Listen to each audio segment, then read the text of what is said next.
একটা honest confession.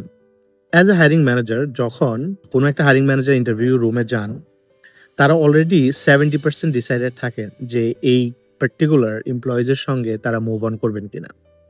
এটা একটু স্ট্রেঞ্জ মনে হতে পারে, but that is the reality. আমি বেশ কিছুদিন আগে কিছু রেজুমি দেখেছি একটা data science team member hire করার জন্য, এবং কিছু রেজুমের প্রতি আমার প্রি সামসাম তৈরি হয়। এটা সমস্ত ম্যানেজারের ক্ষেত্রেই হয়ে থাকে।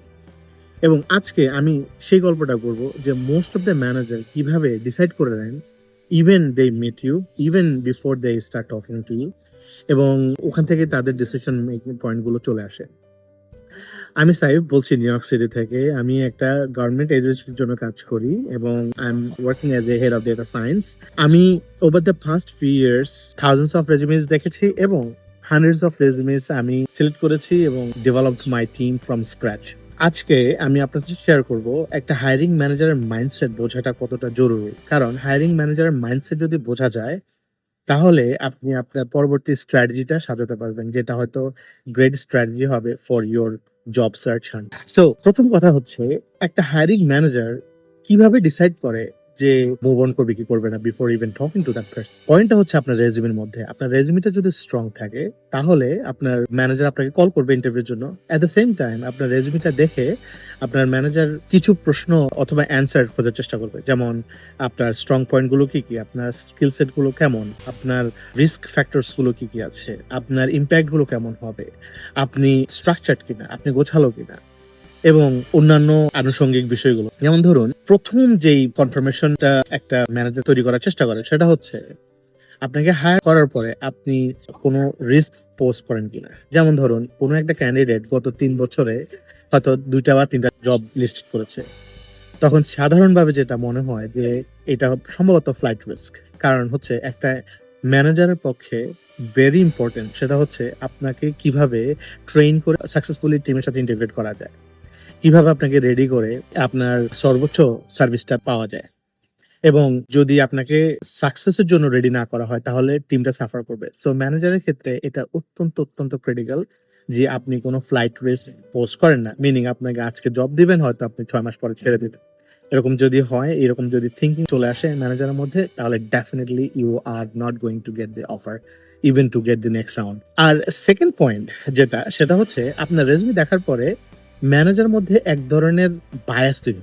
বায়াস হচ্ছে এরকম, যেমন ধরুন আপনার কাছে একটা স্ট্রং রেজুমে আছে, কিন্তু আপনি যখন ইন্টারভিউ বোর্ডে আসলেন, ইন্টারভিউতে আসার পরে আপনার অ্যান্সার গুলো স্ট্রং না হয়ে কিছুটা উইক হচ্ছে, তখন যেটা হয় যে ইন্টারভিউ ম্যানেজার যেটা মনে করে যে ক্যান্ডিডেটটা স্ট্রং, বাট সম্ভবত নার্ভাসনেস থেকে অ্যান্সার গুলো ভালো হচ্ছে না। আবার অন দি আদার সাইড, একটা মিডিয়াম রেজুমের কোন একটা ক্যান্ডিডেট অ্যান্সার করেন, অ্যান্সার গুলো উইক হচ্ছে, তখন ম্যানেজার থিঙ্ক করে যে সম্ভবত এই এমপ্লয়িজ অ্যাকচুয়ালি অর এই ক্যান্ডিডেট দুর্বল ক্যান্ডিডেট, সো ওর সাথে মুভ না করাটাই ভালো, অথবা ওকে সেকেন্ড রাউন্ডে কল করা যাবে না, অথবা থার্ড রাউন্ডে, depending on which round you are in. So very very critical, আপনার রেজুমি যখন আপনি শেয়ার করবেন, মেক শিওর আপনার অ্যান্সার গুলো actually according to the resume হয়, এবং আপনি আপনার ইন্টেন্ট এবং ইম্প্যাক্ট গুলো শো করার চেষ্টা করবেন। এবং থার্ড এবং final bullet point, very very very critical, hear me out first.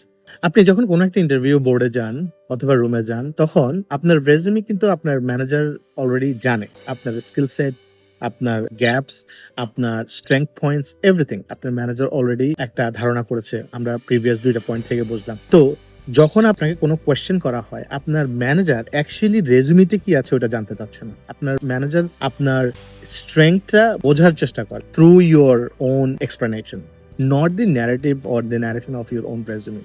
যেটা হয় যে আমরা বেশিরভাগ ক্ষেত্রে আমার দেখা 80 to 90% পিপল, তারা ডিসকাশনের বদলে তারা তাদের রেজুমিটাকে আরেকবার ন্যারেট করে, যেটা ম্যানেজার কখনো ইন্টারেস্টেড না। কারণ অলরেডি ম্যানেজার জানে আপনার রেজুমিটা কেমন আছে।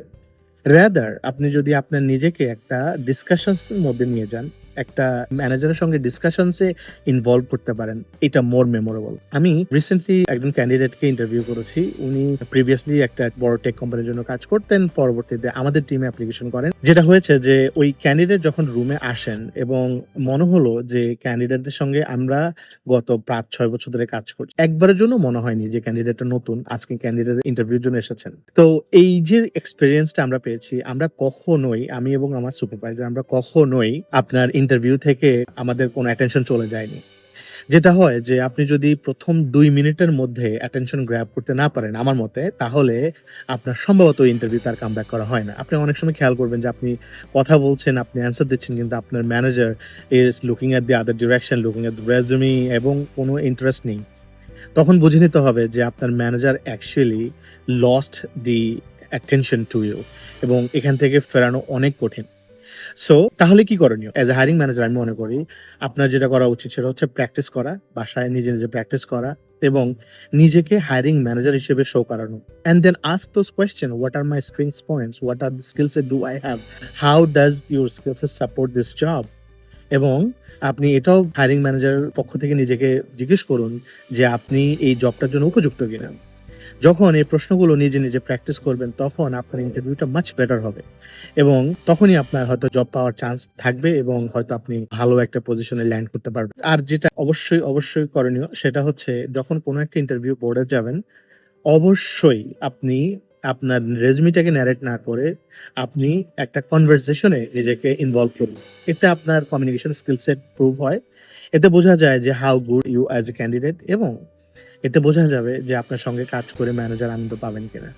আফটার অল আমরা সবাই সপ্তাহে ৫ দিন এই টিমের সঙ্গে কাজ করি। সো ইটস ভেরি ক্রিটিক্যাল যে আপনি ওই টিমের অংশ হন এবং ওই টিমটাকে ধারণ করুন। সো আজ এই পর্যন্তই। আমাকে জানাবেন আপনার জব সার্চ কেমন যাচ্ছে এবং এই টিপস গুলো হেল্পফুল হচ্ছে কিনা। Thank you.